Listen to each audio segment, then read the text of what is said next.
We had our first frog sighting here at that was after the rain happened on Saturday. Thank you very much, David in Oak Hill. Boy, those frogs were just chanting away after the rain on Saturday. So, meteorologist Chad Merrill here with your forecast, and our temperatures outside right now in the upper 50s to lower 60s. And speaking of rain, there's a cold front approaching and a couple of showers already on radar here in Pocahontas County, and a couple of more back along the Ohio line. These showers are going to move into our region. We'll have a couple of spits of rain during the overnight period and when you wake up early tomorrow. But I guarantee once this front clears, we have high pressure that's going to build in, and this high pressure means we are finally going to see deep blue skies as some of this wildfire smoke gets pushed off towards the east.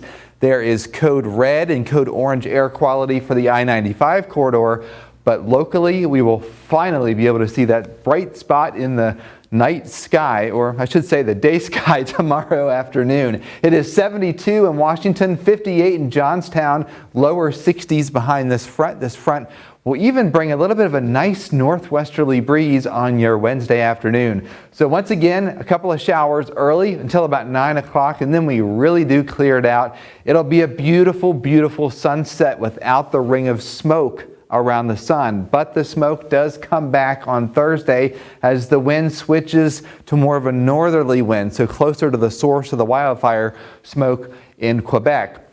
Over the weekend, we warm it up very nicely. 95% of your weekend will be dry until we get this cold front in late Sunday after about 8, 9 o'clock through early Monday, a couple of showers, and we push some cooler temperatures in our way.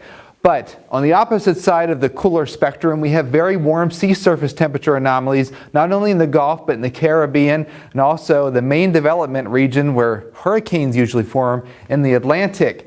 I'm watching this very closely because as we go through time, typically we see the first sign of development in the Gulf of Mexico, and as we go through the season, then we pick up our long tracking storms from the coast of Africa that tend to curve either up along the east coast or east of the coast.